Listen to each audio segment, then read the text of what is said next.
সবচেয়ে কম সময় আর একদম সহজ পদ্ধতিতে এভাবে বানিয়ে নিন মটর ডাল দিয়ে লাউ শাক। খেতে কিন্তু অপূর্ব হয়। এর জন্য মটর ডাল প্রথমে নিয়ে নিচ্ছি 150 গ্রাম পরিমাণে।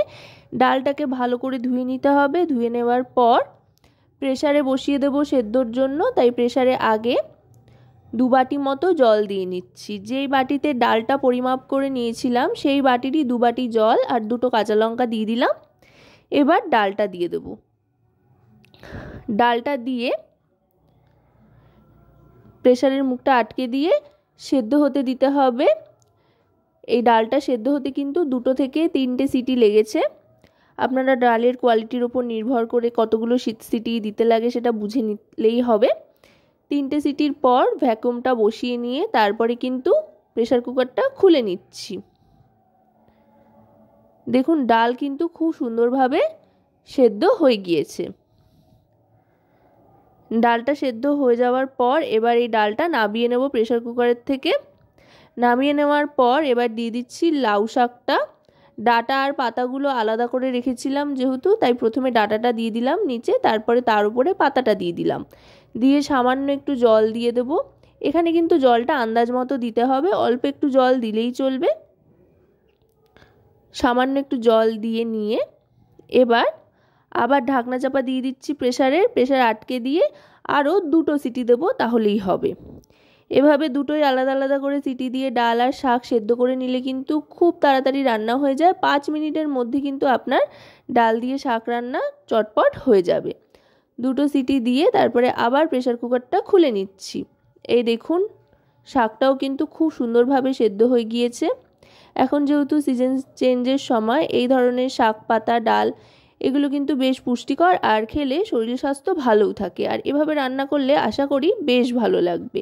এবার খুব সামান্য তেল, সাদা তেল অবশ্যই গরম করে নিতে হবে। গরম করে নেওয়ার পর ফোড়ন হিসেবে প্রথমেই দিয়ে দিচ্ছি কালো জিরে, তারপর দিয়ে দেব শুকনো লঙ্কা আর হিং। 2টো শুকনো লঙ্কা দিয়ে দিলাম। আর হিংটা অপশনাল, যারা হিং পছন্দ করেন না তারা নাও দিতে পারেন, তবে হিং দিলে কিন্তু খুব সুন্দর একটা গন্ধ আসে। আর যেহেতু সম্পূর্ণ নিরামিষভাবে বানানো হচ্ছে, নিরামিষই যে কোনো ডাল তরকারিতে কিন্তু হিঙের ফ্লেভারটা দারুণ লাগে।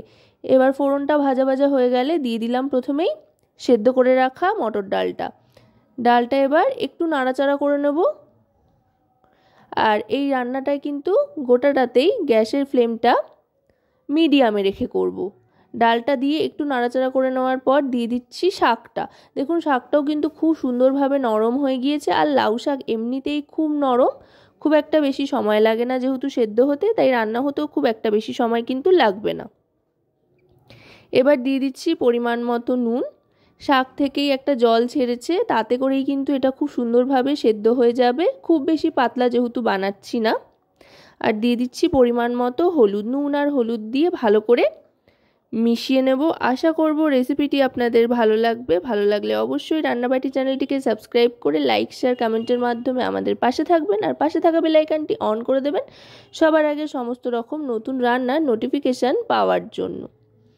তারপরে সামান্য একটু চিনি দিয়ে দিয়েছি নুন হলুদ দেওয়ার পর। একেবারে কম মশলায় হালকা পাতলাভাবে কিন্তু এই রেসিপিটা খেতে খুবই সুস্বাদু হয়।